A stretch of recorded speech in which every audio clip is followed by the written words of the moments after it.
This is problem set 6 for Kevin Ahern's BB450 550 class at Oregon State University, and also for the Biochemistry Free-for-All textbook. In this video, I will go through the solutions to the problems that I posed in problem set 6. And what we'll see in several of the cases in this problem set is that not every question has one solution. There's many possible ways of answering some of these. The first one, however, is not that case. The first one is a factual problem, and we have some tools to evaluate it. So let's get into it. In this problem number 1, it says that you have a mixture of alanine, lysine, and glutamic acid. And assuming that the alpha carboxyl groups have a pKa value of 2.2, that all of the alpha amine groups have pKa's of 9.5, that the R group carboxyls have pKa values of 4.4, and the R group amine groups have a pKa of 12.5, the problem then asks the student to predict the order of elution of these amino acids from an anion exchange column at pH 3.3, pH 5.5, pH 7.5, and pH 11. The key to solving this problem is, first of all, to determine the overall charge of each amino acid. And in a previous problem set we went through, I showed how you could calculate the charge of an amino acid given the various pKa values of each of the individual groups on the amino acid and the pH of the solution in which it exists. So we'll use that tool to determine the overall charge of the molecule. Then for each molecule, we'll analyze, using its charge, the order it'll come off of an anion exchange column. An anion exchange column, of course, is a positively charged material on a bead, so that negatively charged molecules, like the amino acids that we will have here, will be attracted to it. Amino acids that have a charge of 0 will be less attracted, and amino acids that have a positive charge will be least attracted. So let's get into the problem.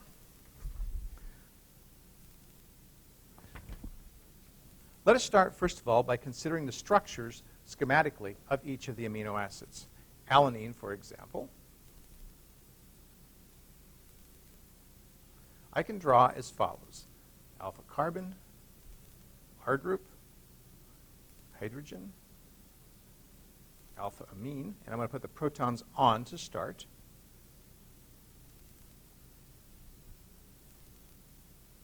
Lysine will have a structure that looks like this. And notice that the lysine has an R group that has an amine. And I'm putting the proton on again. The alpha amine, of course, I'm putting the proton on here. And the alpha carboxyl, I'm putting the proton on there. Third, I have glutamic acid. And glutamic acid has an R group that has a carboxyl group. And I'm putting that carboxyl proton on. It's got an alpha carbon, and that is, I put a carbon here. That should be a hydrogen. Has a hydrogen, has an amine, and it has an alpha carboxyl group. And again, the proton is on. So in each case, I've drawn this molecule so that all of the protons are on. That's not necessarily the case because, as we'll see, as the pH of the solution that these are in changes, the protonation state, as it were, of each one is likely going to change. Well, let's consider, first of all, the pKa values that we were given. So first of all, the alpha carboxyls have pKa's of 2.2. The alpha amines have pKa values of 9.5. The R group amine has a pKa value of 12.5. And the alpha carboxyl has a pKa value of 4.4. So let's now apply the rule that I gave earlier to determining the charge of the molecules. The rule says that if the pH value is more than 1 unit above the pKa of a particular group, that the proton of that group will be off, essentially, for calculation purposes. If the pH of the solution is more than 1 or more units below the pKa value for a particular group, then the proton will be on that group. Well, at pH 3.3, we can look at the overall charge of each of these molecules and see what its protonation state is, as it were. Let's start with alanine, first of all, at pH 2.2. At pH 2.2, the pKa of the solution, I shouldn't say pH 2.2, at pH 3.3, the pH of the solution is more than 1 unit above the pKa value of the carboxyl. that means that for alanine, the carboxyl will have a charge of -1 because it's lost its proton. At pH 3.3, the alpha-amine group will still contain its proton because the pH is more than 1 unit below the pKa value, and so we will have an NH3+. And for alanine, of course, the R group does not ionize, so there's no consideration of losing a proton or gaining a proton for the R group. So the overall charge of alanine at pH 3.3 is -1 + 1, or an overall charge of 0. If we look at the charge of lysine at pH 3.3, what we see is a very similar thing. First of all, the alpha carboxyl has a pKa value that is more than 1 unit below the pH of the solution. So the pH of the solution is more than 1 unit above the pKa value, saying the same thing, meaning that the carboxyl group has the proton off, charge of -1. Similarly, the pH of the solution 3.3 is more than 1 unit below the pKa value of the alpha-amine, so the alpha-amine has the proton on. And now we have to consider the R group of the amine on lysine. And the pH of 3.3 is more than 1 unit below the pKa value of the R group amine, meaning that the proton of the alpha-amine is on. And so I can write that like this, and when I add up the charges to this molecule, I see that it has an overall charge of +1. Next, I consider glutamic acid. Glutamic acid at pH 3.3 has a pH more than 1 unit above the alpha carboxyl. So again, the alpha carboxyl will have a negative charge. Similarly, the alpha-amine will have a positive charge for the same reasons that the other one did. The pH is more than 1 unit below the pKa value. But now, we also have to consider the R group. In the case of the R group, the pH is more than 1 unit below the pKa value of the R group, meaning that the R group has a proton on. So the overall charge of the glutamic acid at pH 3.3 will also be 0. Well, if we run these through an anion exchange column, which ones are going to be the most retained, which ones are going to be the least retained? Well, we can see in this case that nothing is going to be very strongly retained because there's a 0 charge in terms of the alanine, a 0 charge in terms of the glutamic acid, and a positive charge in terms of the lysine. We could fairly safely say that lysine would probably elute first, and that the glutamic acid and alanine would likely elute second. And they would come out together. We wouldn't get separation between the lysine and the alanine. Let's now consider the situation at pH 5.5. At pH 5.5, we have, in the case of alanine, the carboxyl group with a charge of -1 because 5.5 is more than 1 unit above the pKa value of the alpha carboxyl. We see that the proton on the amine is still on because the pH of 5.5 is more than 1 unit below the pKa value of the alpha-amine, so it's still on. And since the R group isn't charged, we have exactly the same pH as we had before. Okay? I'll just draw these a little bit like that. Okay? So the charge on alanine in this case has not changed. I hope I'm getting that on there. Okay. So alanine has an overall charge of 0. Now, next, we consider the charge on lysine at pH 5.5, and we see that lysine has the following. First, we have a carboxyl off, just like we had on the alanine. Second, we have the alpha-amine has the proton on, just like on alanine. And the R group still has the proton on because the pH, which is 5.5, is more than 1 unit below the pKa value of the R group of lysine. So the lysine still has a charge of +1. Now, in the last amino acid, we can look at glutamic acid and see that, first of all, the carboxyl has a charge of -1. The alpha-amine group has a charge of +1. But now we also have an R group carboxyl to consider, and the pH value of the solution of 5.5 is more than 1 unit above the pKa value of the carboxyl group. So now we see ionization. We actually see that the glutamic acid has a charge of -1. Now we can probably see some difference in the elution patterns of these. We see, first of all, the most positively charged one is probably going to come off first. And the 0 charged one is going to come off probably second. Again, a little bit of difference between how these two will interact with the column material. The one that will come off last will clearly be the glutamic acid. Okay, well, we can continue this analysis now and go through the next pH, which is 7.5. At pH 7.5, this one here was 5.5, and now we look at 7.5. We see, first of all, that looking at alanine, we have a COO minus because the pH is more than 1 unit above the pKa value for the alpha carboxyl group. We see that pH of 7.5, the pH is more than 1 unit below the pKa value of the alpha amine, so the proton here is still on, and the R group is still unionized, and this molecule still has a charge of 0. Lysine, on the other hand, has, of course, the alpha carboxyl group, proton off for the same reason as it was off on alanine. We see the alpha amine has a charge of +1 because, again, the pH of 7.5 is more than 1 unit below the pKa value of the alpha carboxyl group. And the R group amine still has the proton on also because the pH of 7.5 is more than 1 unit below the pKa value of the R group, which is 12.5. In the case of the glutamic acid, we see, first of all, the carboxyl group has a charge of -1. We see that the alpha amine has a charge of +1. And we see that the R group carboxyl has a charge of minus because, again, the pH of 7.5 is more than 1 unit above the pKa value of the R group. So we have a charge in the first case of 0, we have a charge in the second case of +1, and we have a charge in the third case of -1. And by looking at this, you see we have exactly the same predicted charge for these molecules at 7.5 as we did at 5.5. All right, last we consider a situation where the pH is 11. At pH 11, we can look and see, first of all, alanine. So alanine has a carboxyl group with a charge of -1 because the pH of 11 is more than 1 unit above the pKa value, which is 2.2 for the alpha carboxyl.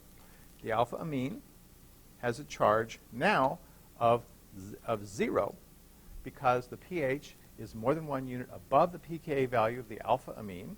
And when the alpha amine loses a proton, of course, it has a charge of 0. The R group has no charge, as before. And so the overall charge of this molecule is -1. If we look at the charge of lysine, what we see at pH of 11, the carboxyl has a charge of -1, just like alanine. The amine has a charge of 0, just like alanine. And now the R group amine has a charge of +1. The proton is still on because the pH of 11 is more than 1 unit below the pKa value of the R group amine, which has a pKa of 12. Keep that distinct. Okay. The last molecule to consider is that of glutamic acid. Glutamic acid, of course, has a carboxyl with a charge of -1. It has an amine with a charge of 0. And it has an R group with a charge of -1 because, again, the pH value is more than 1 unit above the pKa, which in this case has a pKa value of 4.4. When we look at the charges here, we see a charge in the case of alanine of -1. We see a charge in the case of lysine of 0. And we see a charge in the case of glutamic acid of -2. So if we were to predict that more negative molecules would stick tighter to the column, we would predict an order of evolution in terms of the 0 one coming off first, the -1 one coming off second, and finally glutamic acid with -2 would come off third.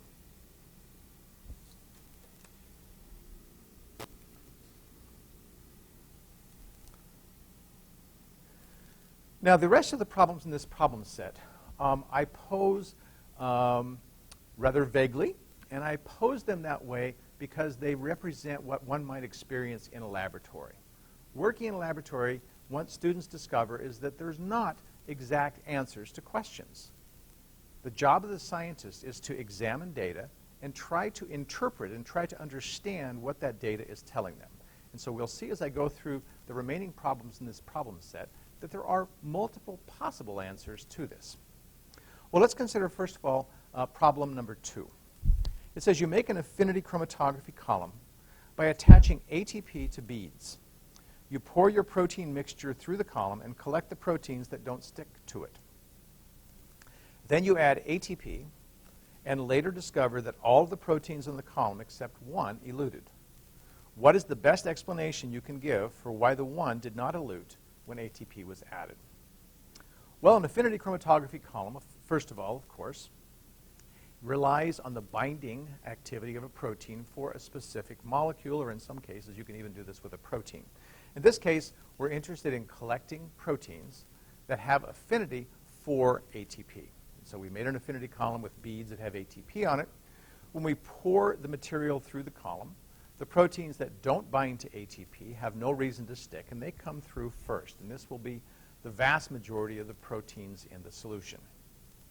There are a series of proteins that stick to the column. And the way that we wash proteins off of an affinity column is we use the molecule that the binding occurs with, the protein binds to, as a way of washing that off, because the protein, if it binds to the loose ATP in this case, will no longer stick to the column and will elute. Well, there's something curious here, because all of the proteins on the column come off when they add ATP, except one. One remains on the column. And so the question is why?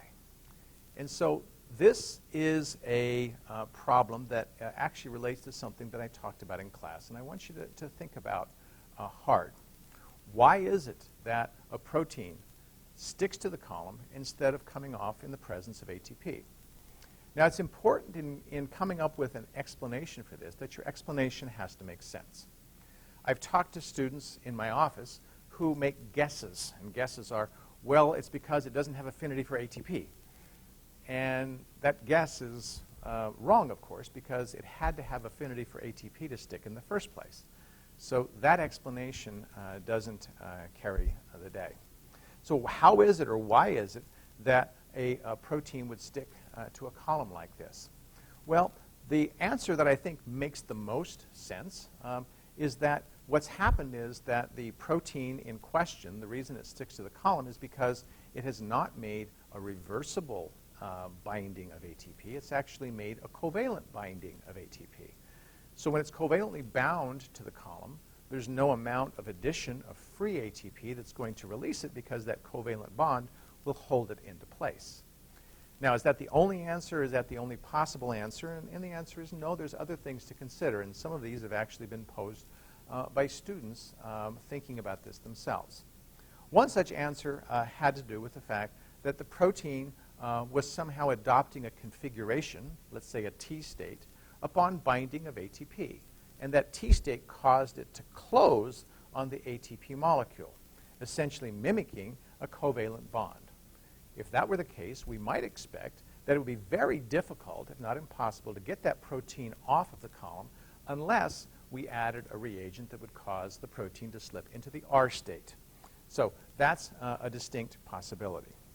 Another possibility that someone suggested that I myself hadn't thought of was that the protein itself was entirely too large to make it through the column. Now, given the size of beads used in an affinity chromatography column, it's pretty unlikely that would be the case. It would take a pretty enormous protein for that to happen.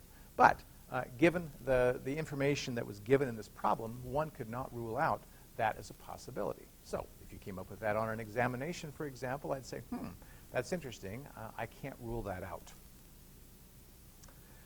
Okay, problem number 3 says you run a size exclusion column and discover that all of your proteins elute in the void volume, that is, that comes out first.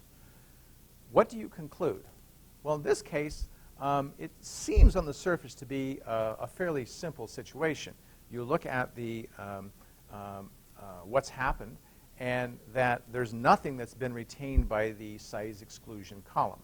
So we think about, well, how does a size exclusion column work? And of course, it works by having small little holes in these beads that have what's called an exclusion limit. And when we pour materials through, what we're doing is separating them on the basis of their size relative to that exclusion limit. So things that are smaller than the size of the exclusion limit enter the beads and come out last, and things that are larger than the size of the exclusion limit don't enter the beads and come out first. They will essentially come out in the void volume. So the answer that most students came up with this one was that the person had screwed up somehow and used the wrong size of exclusion, and they had picked something with a very tiny exclusion limit so that effectively every protein that was in the mixture could not enter the beads and passed very quickly through the column. And that would, of course, be consistent with the observation that was made. Another possibility relating to the answer of the student in the first problem was that perhaps there was something that was causing the protein to change its size or to have difficulties with coming through. How might that happen? Well, one way that could happen would be if proteins aggregated. And protein aggregation can be a real problem in sometimes because some denaturation of proteins will cause proteins to stick together. So what if, for example, one had accidentally denatured the proteins before applying them to the column, and as a result, instead of existing as individual proteins, the proteins all made one massive glom that was applied to the column? Well, this would either have the effect of sticking to the column, in which case we wouldn't see the protein at all, which was where it was related to the first problem, and that wouldn't be consistent with the data seen, or it can make a big enough glob that it would not enter the tunnels of the beads, but would still be able to pass through the column. And so that second possibility really can't be ruled out from the information given, and it's a possible explanation for the phenomenon as well. The fourth problem says you histidine tag your protein of interest, and when you elute it from the nickel column, you discover not one protein, but 5. What do you conclude? Now, there's two very good possibilities for what's happened here. The one that the students most commonly come up with is that there are other proteins in the bacterial cell that might have enough histidines that they could bind to the nickel column. And so when you go to elute it, you get not only the protein that you wanted of interest, but you also got those bacterial proteins that had the histidine residues on it that could stick to the nickel column. And that is also consistent with the observation that's there. That would explain how you get the extra proteins. Another explanation consistent with that would be that there's some kind of an interaction that's happening between your protein of interest and 4 of the bacterial proteins. Now, this is not at all an unexpected thing. Proteins do interact with each other, and some of those interactions are very specific, particularly within a given cell. Many proteins will have attachment or binding sites for each other, and this is actually a way of isolating proteins that interact, because by retaining one that binds to a nickel column, you can also retain the others that stick to the protein that has the histidines in that way. Now, in this case, the problem is a little bit odd in the sense that we have an E. coli cell, and most likely the protein that we tagged with histidine was not from an E. coli cell. But nonetheless, we could have interactions between proteins that are holding this to the column. So it's important to recognize that there's only one protein, in this case, binding to the nickel column. That's the one that we tagged with the histidine. And that all of the other proteins are then binding to that particular protein with the histidines on it. So there'd be, in this case, 4 other proteins that are binding to it. So there may be other explanations as well, but these are 2 of the most common types of explanations you might have for the data that we're seeing. Number 5 says you set up an agarose gel to separate your DNA fragments. But when you examine the gel, you see no DNA, even though you are certain there was DNA in the samples you loaded. What happened? Well, this is a very common laboratory situation, and almost anybody and everybody who's ever run a DNA gel in a laboratory has had this happen to them. You're sure it's on there, you're sure you've got it, and when you go to look at it, you discover that your material is not there. What happened to it?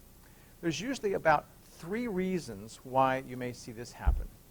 First of all, the one that commonly comes up is, well, you connected the electrodes backwards, so that instead of running material into the gel, you ran the material out of the gel.